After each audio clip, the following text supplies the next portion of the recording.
من دخترچه با نام فاطمه دارم. فاطمه من 8 ساله است. از سن 2.5 سالگی در رشد بروقتی کودک در فعالیت ها اشتراک کردم. بعد از سن 7 سالگی وی به مکتب آوردم. 1 سال صنف تیاری را خوند. این سال فاطمه من به صنف یکم میگذرد. در مکتب فاطمه یعنی خود را خیلی آزاد حس میکند.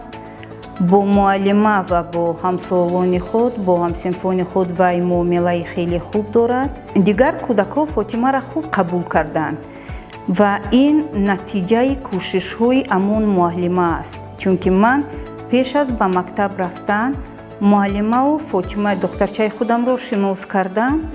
یک چند ماه پیش از به مکتب رفتن وی ها حلقه یک چند بار خوردند در خانه من، در خانه امون معلمه، در کوچه و این سبب شد که بین معلمه و دخترچه من یک معامله خوب پیدا شد و معلمه چنان کوشش کرد که امروز امون همصنفان در تعطیل هم میتوانند به خانه ما آمده با فاطمه بازی میکنند، با وی کتاب میخونند و قطعی رسم ها میکشند. از رفتن کودکم به مکتب در کودک من بسیار نوآوری دیده می شود. چون که وقتی که کودک من در رشد بروقتی بود وی در آنجا بسیار کلمه ها رو از خود کرد، یعنی کلمه های نو رو از خود کرد، دوستان نو رو پیدا کرد و بعد این وی که به مکتب آمد قابلیت درکنی وی را من دیدم، یعنی چخیل وی درک میکند اما موضوع هایی که میگذرانند. بچم یعنی عین حال 8 ساله هست. در مکتب تحصیلات میانه عمومی رقم 8 شهر خارق ولایت مختار کوهستان بدخشان تحصیل میکند. وقتی که تولد شد دکترها برای وی دیاگنوز دیپلگیا دادند. مشکلی که ما مخصوصا با اون دچار شدیم یعنی نیافتن مکتب مناسب با دسترسی، یعنی یکم با دسترسی موافق که همه طرفه برای کودکمون یعنی وی قلای باشد. و خوشبختانه پرزیدنت جمهوری محترم امام علی رحمان در شهر خارق یک مکتب زمانوی رو کشود، یعنی مکتب تحصیلات میانه عمومی رقم 8 رو که یعنی دسترسیش یعنی دسترسی در همون مکتب نقص بود نسبت به دیگر مکتب ها و به خانه ما همچون وی نزدیک بود ما امکانیت پیدا کردیم که در همون مکتب بچه همون رو دهیم. پیشوی کلام بینیم در بچه همون صنف 01 را تمام کرد. 2 سال همون مکتب دخوند، یعنی حلقه وی خواندن و نوشتن رو از خود کرد.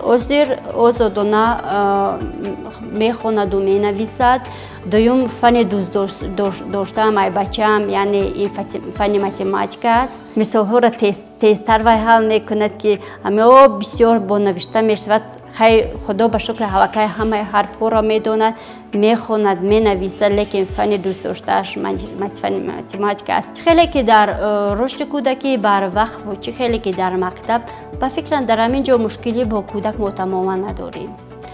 در همین جامعه خودمان یعنی کودکان وی رو خیلی نقص قبول کردن. وی ها نقص میدن که چه خیلی یعنی وی قطع مناسبت کنن. این مشکلی بیشتر موقعی جامعه قطعی کلان یعنی کلان سالان داریم که یعنی با رحم و شفقت و این وی ها رو قبول میکنن. لیکن همین کودکان این یعنی از یک طرف به خود کودکمون فایده دارد، از یک طرف دیگر این برای همصنفانش هم فایده کلان دارد. در دل وی امید است. وی میگوید که یک روز میگوید من در آینده یعنی دیزاینر میشوم. باز یعنی یک بار دیگه که من بانکیر میشوم. یعنی در علاقه فکر میکند که یعنی در آینده من چی میشوم، برای این چی در کار است. پتانسیل کودک رو باید خود والدین اول بینند و وی ها رو انواره برای وی گویند که میتوانی. این یعنی به پروسس معنی وی یعنی یک تکان بزرگ می‌زید. باید ما کوشش کنیم همچون والد همه طرفه کوشش کنید که کودکان خود رو به مکتب یعنی به تحصیل 100% یعنی فرا گیرید.